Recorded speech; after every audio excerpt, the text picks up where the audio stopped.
যেখানে 50টা মুসলমান বাড়ি থাকে একটা মসজিদ হয়, আর যেখানে 500 হিন্দু বাড়ি থাকে একটা মন্দির হয় না, এর চাইতে লজ্জার কি হতে পারে? কথাগুলো বিচার করবেন।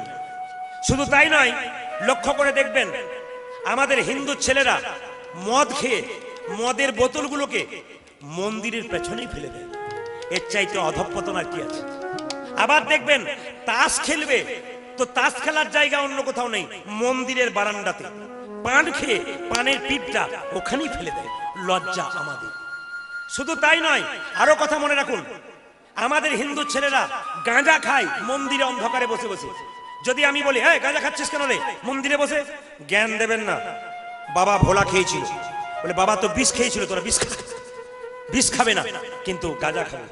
একটা এলাকাতে আমি গিয়ে দেখেছি মুসলিমদের মসজিদের পাশ দিয়ে হিন্দু ছেলেরা দুর্গা বিসর্জন করতে যাচ্ছে।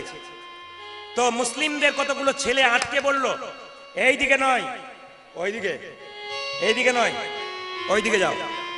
হিন্দু ছেলেরা চুপ করে রইল, বলতে পারলো না কিছু। যে এইদিকে নয়, এটা মসজিদ, এখানে নোংরামি করার জায়গা নয়, ওইদিকে যাও। বিচার করুন কথাগুলো। আমি ছেলেগুলোকে জিজ্ঞাসা করলাম, মুসলিমদের ছেলে হতে পারে ভদ্র, খুব ভদ্র এবং শিক্ষিত এবং আচরণ মানে মাথায় টুপি। জিজ্ঞাসা করলাম বাবা এই যে কথাটা বললি যে এই দিকে আসবেন না নোংরামি করতে, ওই দিকে যান, এটা মসজিদ। ওরা একটা দামি কথা বলল, যে কথাটা আমাদের মানতে হবে। ওরা বলল কাকু, বলে কি, এই যে আমাদের মসজিদ আছে না, এখানে শুধু নামাজ হয় আর ধর্মীয় কথা হয়, আর আজে বাজে গান আমাদের মসজিদের আগাগোড়া কোথাও হয় না। আর আপনাদের মন্দিরে দুর্গা পুজো হচ্ছে, শিব পুজো হচ্ছে, কালী পুজো হচ্ছে, সব জায়গায় আপনাদের ছেলেরা নোংরা নোংরা গান বাজাচ্ছে আর কোমর দুলিয়ে নাচছে। বলুন আপনারা কি ঠিক করছেন? আপনারা বলুন বিচার করে। ওইটুকুটুকু বাচ্চাগুলো আমাদের শিক্ষা দিয়ে দিল যে ঠিক করছেন, ওরা একবার দামি কথা বলেছে। আমরা যত নোংরামি করি, আবার যদি যার ছেলে দেখবেন ডিজে বাজিয়ে নেশা করে চলে যায় নাচতে নাচতে, তার বাবাকে বলা হয় এই যে আপনার ছেলেগুলো কি করছে, এই যে সারা বছর তো কাজ করছে, 4 দিন আনন্দ করবে না। বাবাটা কি বলছে দেখুন, 4 দিন আনন্দ করবে না। 4 দিন আনন্দ করতে গিয়ে ও যে ধর্মটাকে রসাতলে নিয়ে যাচ্ছে, এ বিচার তো কেউ করছে না।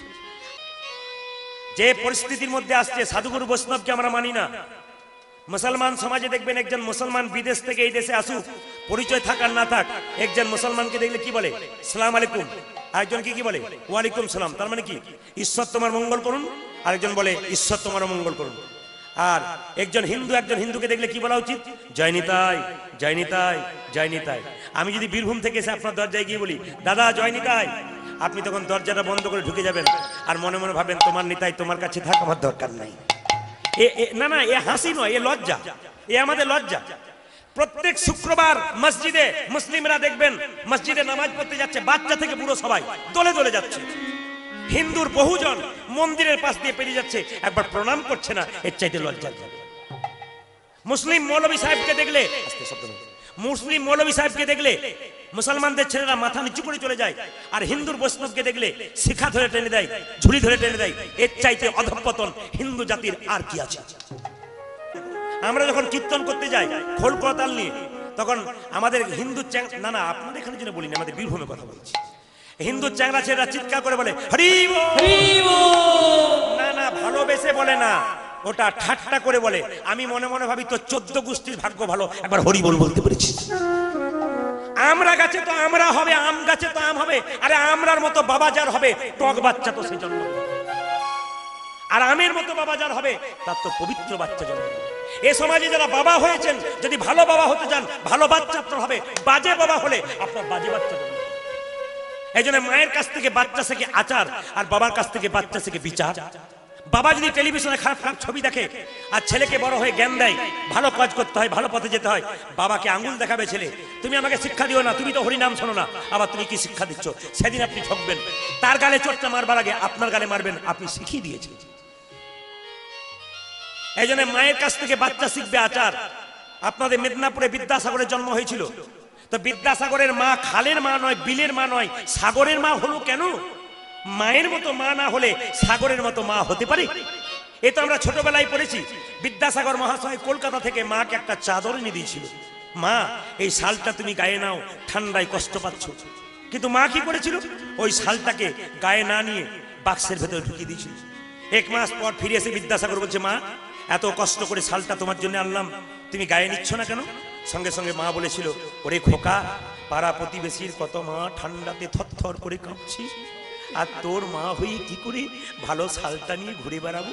যেদিন ওদের শাল তুই আনতে পারবি সেই দিন আমি শাল গ্রহণ করব। এমনি মা হয়েছিল।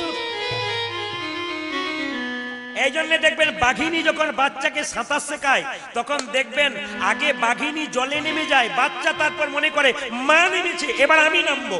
তার মানে কি, আপনি ধর্মের পথে এগিয়ে যান, বাচ্চা আপনার পেছন পেছন এগোবে।